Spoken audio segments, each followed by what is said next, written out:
akan lanjutkan untuk box selanjutnya. Kita akan lihat. 9. Langsung box 9.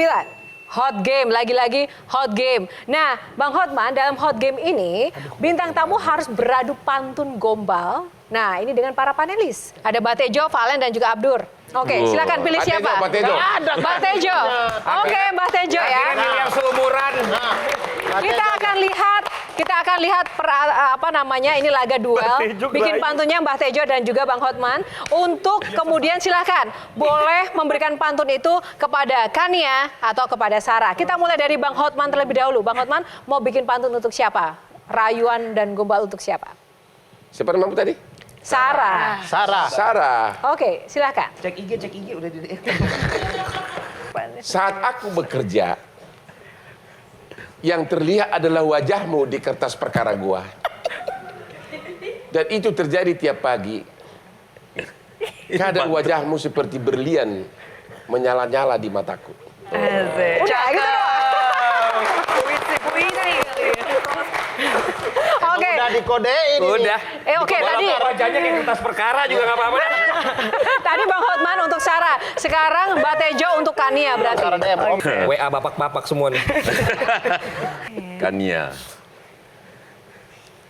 menikah adalah nasib, mencintai adalah takdir. Kau bisa berencana menikah dengan siapa, tapi tak bisa kau rencanakan cintamu untuk siapa. Nah, kalau Valen sama Abdur, lebih oke yang mana sih antara Bang Hotman sama Mbak Tejo?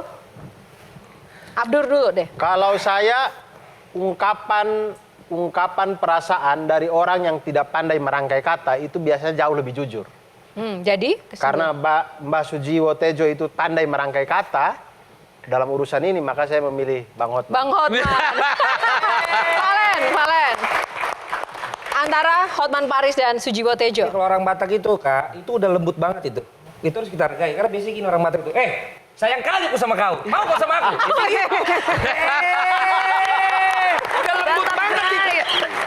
Oke, box yang tersisa untuk mengetahui di balik seorang Hotman Paris, ini ada box nomor 7 yang terakhir. Nah, ada sentuhan rahasia. Oke, kita akan lihat di sentuhan rahasia ini, kita akan langsung saja Mbah Tejo sebagai lawan duelnya Bang Hotman untuk merayu dan juga gombal tadi mengajukan pertanyaan. Silakan Mbah Tejo.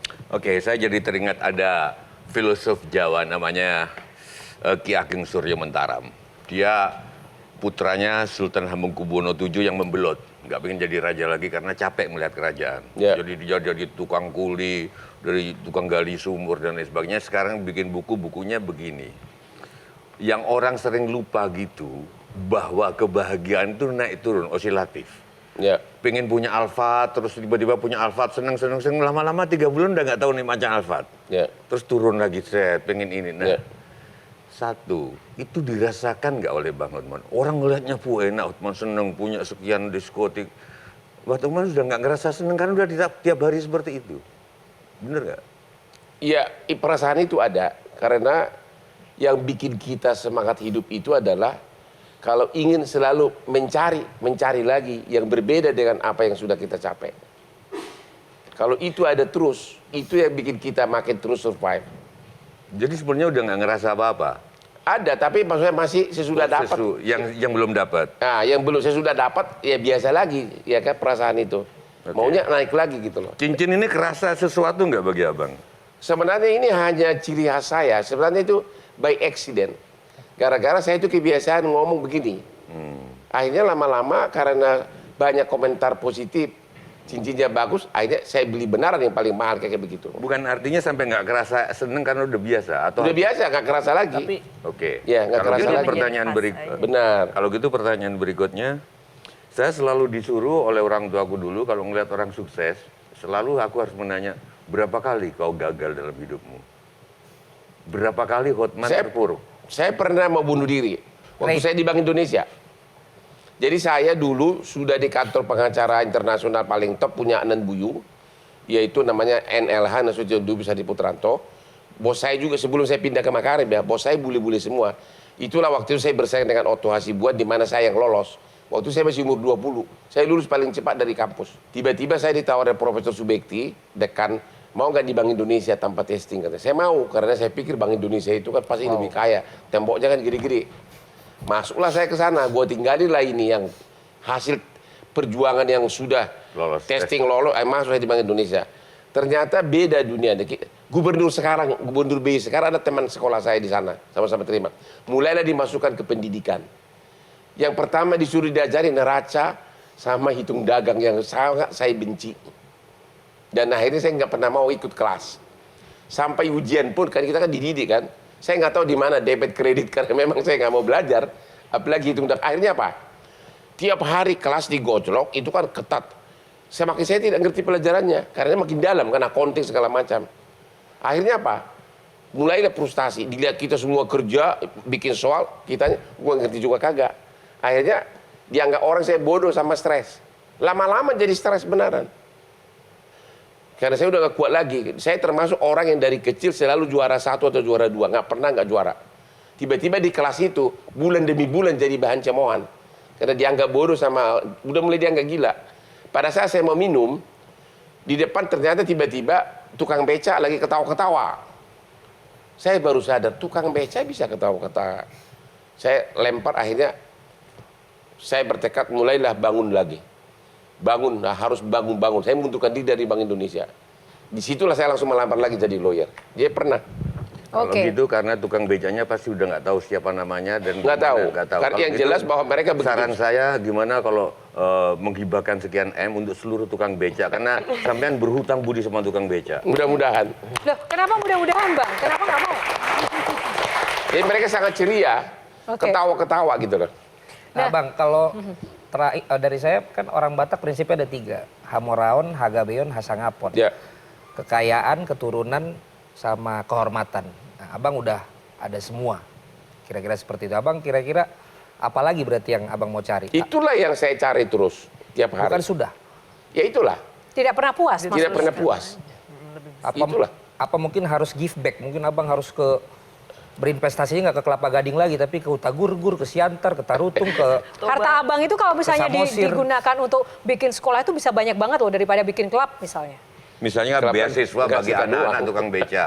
Bang, beasiswa bagi anak-anak tukang beca. gimana Ya, Bang? tapi dengan Di Luhut. saya banyak waktu memberikan bantuan hukum gratis itu kan, itu nilainya nggak kehitung itu nilainya. Dan masih banyak loh Bang anak-anak putus sekolah yang mungkin nggak punya privilege yang sama Di- seperti Abang di Lagu untuk Boti, belajar Bang. hukum. Iya, gimana Bang? Mudah-mudahan nanti nggak bisa jawab sekarang. Ditunggu loh Abang di Sumatera Iya. Utara loh. Oke. Investasinya. Iya. Abang tadi sempat menyinggung sosok ibunda yang benar-benar menjadi salah Iya. satu support system. Nah, apa sih yang benar-benar hal yang paling luar biasa yang dilakukan oleh ibunda dan perjuangan beliau begitu untuk menjadikan Oke. seorang Hotman Paris bisa menjadi seperti sekarang? Gini, saya masa kecil saya bukan anak orang miskin, saya anak pengusaha mobil. Mungkin dia tahu bis-bis terbesar di Sumatera itu bapak saya pendirinya. Terakhir ada semua orang tahu itu bis Bintang Utara itu bapak saya pendirinya. Tapi ibu saya itu dari balik gunung. Tapi termasuk yang saya yakin IQ-nya sangat tinggi. Ya, dia itu selalu anaknya 10. Dia itu mendidik saya, tahu nggak, disuruh berkebun di belakang rumah. Saya masih ingat saya pernah nanam bayam. Terus hasilnya saya jual ke pasar pakai ember begitu, tapi duitnya untuk saya. Itu kasih ibu saya. Yang kedua, ibu saya itu tiap minggu bisa pergi beli ikan mujahir 1 ember dari pasar. Di Bawang Di sup itu dan selalu dibagikan karena biar pintar kau di sekolah, selalu gitu. Sama daun pepaya sama telur, kita terus aja digituin. Itu saat itu. Jadi memang dia walaupun dia orang kampung dia tahu bahwa gizi itu sangat perlu untuk IQ orang. Dan yang kedua adalah sifatnya yang tidak pernah berhenti bekerja. Subuh, pokoknya apapun nggak pernah diam orangnya. Mirip sama saya sekarang.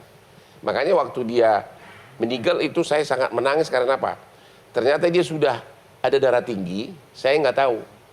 Karena ibu orang Batak itu kan daya juangnya hebat. Padahal dia temanin saya ke Amerika, check up dokter, ke Australia. Dia bisa nunggu di rumah sakit di Mount Elizabeth berjam-jam. Temani saya, dia nggak saya check up. Tahu-tahu jatuh di kamar mandi, meninggal. Itu saya nggak bisa maafkan diriku. Kenapa penyesalan terbesar? Itu kesalahan saya Bang terbesar karena saya ngecek diriku, sementara ibu saya tidak ngecek. Waktu itu dia umur 70 meninggal. Bang Hotman bilang bahwa itu kesalahan dan sebuah penyesalan. Kalau misalnya ada kesempatan sekarang Ibu Bang Hotman ada di sini, Bang Hotman ingin ngomong apa, Bang? Ya, intinya bahwa kita jangan pernah melupakan bahwa ibu kita itu orang tua adalah manusia biasa. Jadi jangan anggap remeh atas kesehatannya. Harus juga rutin dicek.